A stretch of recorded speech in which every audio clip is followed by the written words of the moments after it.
Kamusta mga idol? PBA update at trade rumors muna tayo.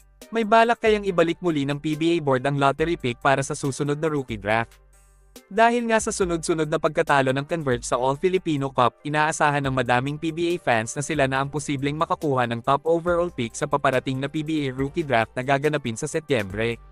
Pero dahil sa masalimuot na relasyon ng PBA at ng Converge, may posibilidad na mag-iba ang ihip ng hangin at ibalik muli ng liga ang lottery pick kung saan dalawa sa pinakakulelat na koponan sa buong season ang maglalaban para makuha ang top overall pick. Isang dekada na din kasi ang nakalipas matapos alisin ng PBA board ang lottery pick kung saan naging malaking kontrobersya ang prosesong ito. Nung panahon kasi na yon, naglaban ng Global Port at Rain or Shine para makuha ang top pick sa 2014 rookie draft.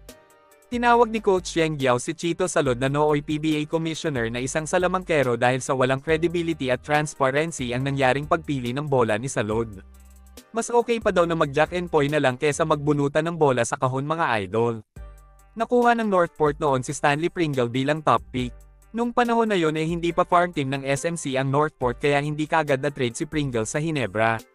Matapos nga ang kontrobersyal na yon binago na ng PBA ang proseso ng pagpili sa koponan na makakakuha ng top pick sa rookie draft. Kung sino ang pinakakulelat na koponan sa buong season, siya na ang may pribilehiyo na makuha ang number 1 pick. Si Justin Baltazar kasi ang target ng mga PBA teams na makuha, sakaling magpa-draft na ito sa liga. Kabilang sa mga gustong kumuha sa kanya ay ang SMC. Ang problema, dinidiktahan si Baltazar ng kanyang tatay na si Delta Pineda na huwag magpa-draft sa PBA dahil may balak nga siyang bitbitin ito sa Converge. Ito marahil ang isa sa dahilan kung bakit hindi siya naaprubahan ng PBA board na maging team governor mga idol. Alam naman natin na malabong makuha ng kahit alinman sa mga SMC teams ang top pick sa PBA rookie draft dahil sila ang madalas na nagkakampyon sa PBA. Pero ayon sa isang sports analyst, kahit hindi daw nasusungkit ng mga powerhouse team ng liga ang number 1 pick mayroon naman daw koponan na kumukuha nito para sa kanila. At ito nga ay ang mga tinaguriang farm teams ng liga na Terra Firme Jeep, Blackwater Bossing at Northport Batang Pier. Hinala ng sports analyst na ito, ginagamit ng SMC at MVP Group ang mga mahihinang koponan na ito para makakuha ng magagaling na player sa PBA. Hindi na naman bago ang issue na ito mga idol dahil obvious naman ang ginagawa nilang lopsided trade sa mga nakalipas na taon. Ayon pa nga dito, kawawang-kawawa ang Converge dahil ni minsan hindi nila magawang makipag-trade ng player sa mga powerhouse team ng liga dahil napakalaki daw ang hinihingi sa kanila na kapalit.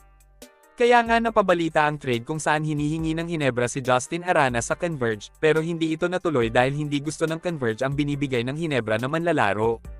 Kaya ang nangyari, imbes na matrade si Arana binigyan na lang siya ng maximum contract extension para wag lang lumipat ng ibang koponan.